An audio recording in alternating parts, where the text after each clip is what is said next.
তো গাইস, তোমাদের আজকে একটা কথা বলবো, সেটা হলো, তো আমরা অনেকে সিজিএলকে খুব ভয় পাই, তাই না?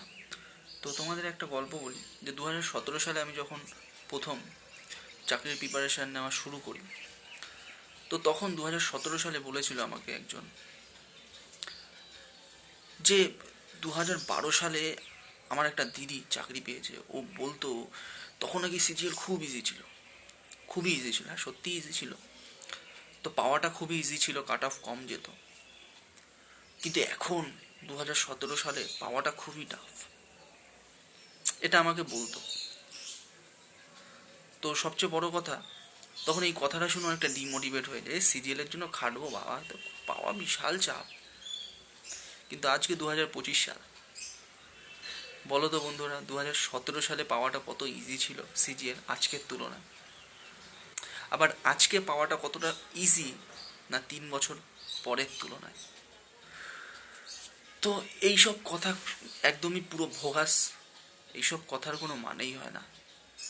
তোমার যদি ইচ্ছা থাকে যে তুমি সিজিএল ক্র্যাক করবে, তো আমি তো বলবো তুমি খাটো, মন দিয়ে খাটো, এবং একদম সাইন্টিফিক্যালি খাটো, যাতে তুমি চান্স পেতে পারো সেই রকম।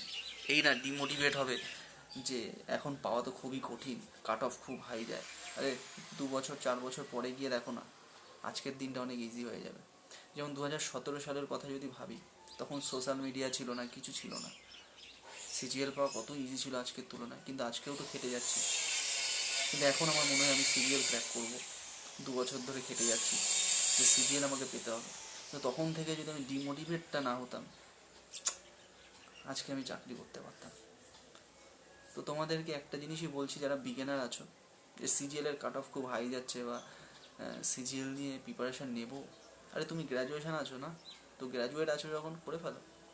যদি ইচ্ছা থাকে যে আইবিতে জব করবো, জিএসটি ইন্সপেক্টর হব, সিবিআই, তারপর ইনকাম ট্যাক্সে যাব, এএসও হব, তোমাদের স্বপ্ন যদি থাকে, তো আমি তো বলবো খাটো।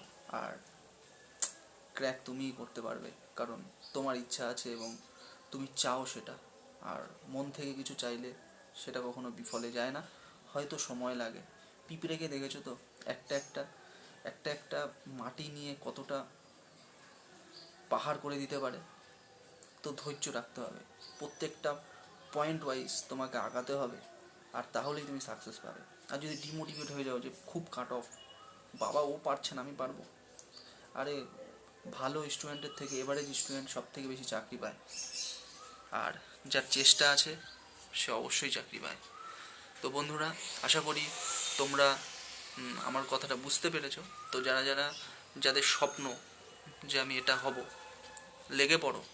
আর যতক্ষণ না সেটা মেলে, ততক্ষণ খেটে যাও বন্ধুরা।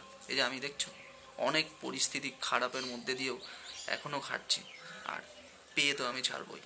তো থ্যাংক ইউ সো মাচ বন্ধুরা, দেখা হবে পরের কোনো অন্য ভিডিওয়। তো থ্যাংক ইউ।